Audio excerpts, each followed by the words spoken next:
Bonjour, je m'appelle Éric Vincent, je suis propriétaire de Sinis Laurentides et Sinis Haute-Laurentides, Franchise-Légus. Aujourd'hui, on va parler de dégarnissage. Parce qu'avant de démolir, il faut qu'on soit en mesure de dégarnir. Autrement dit, dégarnir, c'est enlever tout ce qui est cadrage, plainte, des accessoires comme la plainte électrique qu'il faut enlever avant de faire la démolition. Donc, qu'est-ce que j'ai besoin pour ça? J'ai mis ici une barre à clous, un marteau, un couteau, puis une petite barre à plainte. Donc, on va y aller avec ça. On va défaire les cadrages ici, puis les plaintes dans ce cas-là, puis on va défaire aussi la plainte électrique. Ça va prendre un tournevis, probablement un Robertson numéro 2, communément appelé une tête carrée. OK, cool. Go. Bon, pour défaire la plainte électrique, il y a différentes manières. Généralement, il y a des vis qui sont dans les trous à l'intérieur de la plainte. On peut aussi enlever le couvert à deux mains, des deux côtés. Là, on a accès aux ailettes. On voit qu'ils sont abîmés dans ce cas-ci. Et on a accès aux vis qu'on voit ici. Je ne sais pas si la caméra peut les voir. On a une ici puis une ici qu'on va devoir dévisser. J'ai défait la plainte électrique. Comme vous voyez, ce que j'ai fait, c'est que je l'ai vissé lâchement dans le mur. Pourquoi j'ai fait ça? Pour pas qu'on l'accroche, pour qu'on pile dessus, puis pour pas qu'on l'abîme. Donc ici, l'avantage, c'est que je vais devoir refaire le mur au complet. Je l'ai vissé quand même assez haut, mais j'aurais pu le visser dans le bas aussi, à hauteur de la plainte, puis ça aurait fait la même affaire. Donc, pour pas qu'on abîme le matériel, l'idéal, c'est de fixer tout ce qu'on déplace. OK. Pour défaire des plaintes, il y a deux manières. Il y a la bonne, puis il y a la pas bonne. On va commencer avec la pas bonne, puis je vais vous expliquer pourquoi elle n'est pas bonne. On trouve un petit coin. On va réussir à rentrer la barre à clous dedans, la barre à plainte. Puis là, on enlève. C'est exactement ce que je voulais pas qu'il arrive. C'est que j'ai enlevé la plainte, puis le papier est venu avec, le papier du gyps. On le voit ici. Fait que ce qui fait que j'avais un petit job où c'était juste un dégât d'eau, où j'avais juste à remplacer la plainte. Finalement, je vais ramasser à réparer le mur, puis peinturer le mur au complet pour le client. Pourquoi? Parce que je n'ai pas utilisé la bonne méthode. C'est quoi la bonne méthode? On va le faire sur le reste du mur. C'est de prendre notre couteau. Puis avant même de commencer à arracher, on fait une ligne, on coupe.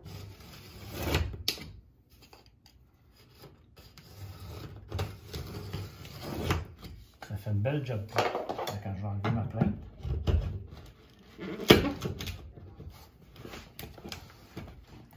Deuxième barre.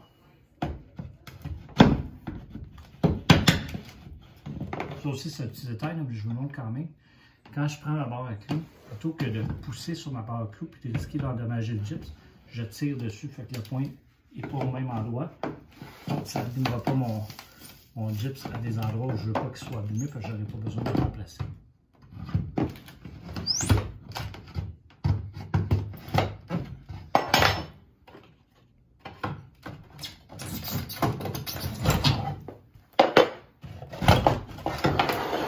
Et voilà.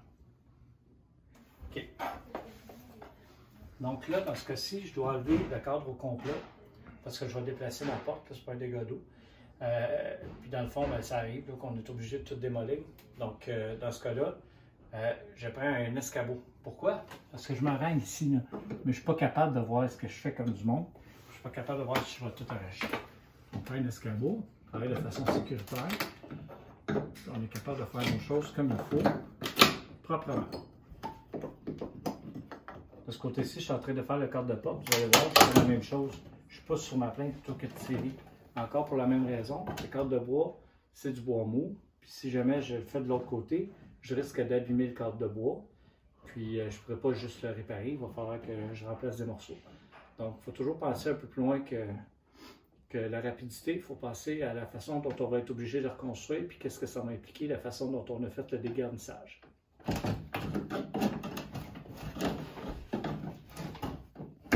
J'ai enlevé mes plaintes, j'ai enlevé mes cadrages, tout est fait. Qu'est-ce qu'il me reste à faire? De 1, première erreur, tous mes cadrages sont à l'envers. Qu'est-ce qui va arriver? Bien, il y a des risques de blessures, soit avec les mains, soit avec les souliers, même si vous avez des quatre. Quand on entrepose sur un chantier, pensez à la sécurité, tout le temps. Là, ça se peut que vous soyez deux, il y en a qui vont avoir des fêtes au fur et à mesure.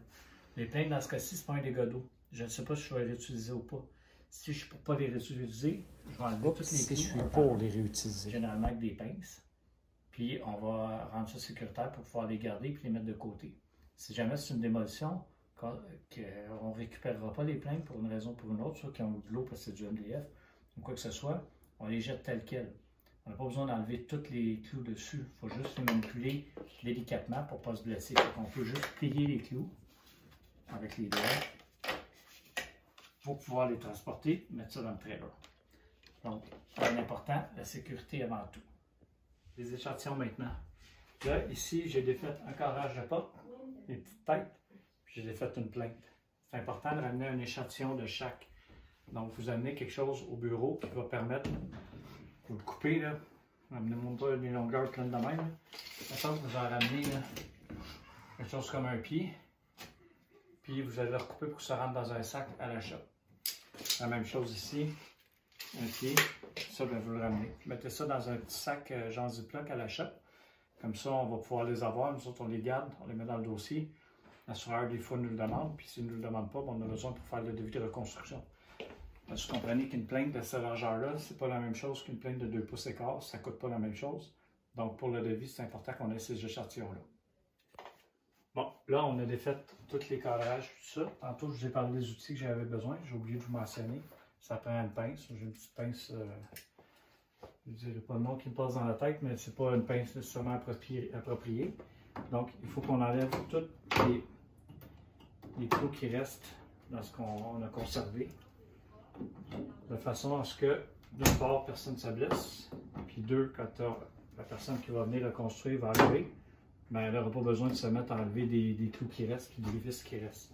Donc, c'est la même chose. On le fait pour du dégarnissage sur un cadre. On va le faire sur la plainte, sur le bas aussi.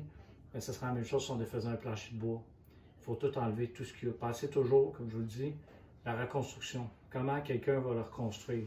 Parce que moi, si j'arrive avec une plainte, et je vais mettre ma plainte, mon cadrage là-dessus, là, ça ne pognera pas. Il y a des vis, il y a encore des clous qui restent. C'est un paquet de troubles. Fait que le gars qui va reconstruire, on veut qu'il arrive et qu'il soit content de faire sa job et qu'il ne chiale pas après personne. Donc, on a fait toutes les étapes du dégarnissage. On est prêt à passer à l'étape suivante, donc la démolition à proprement parler.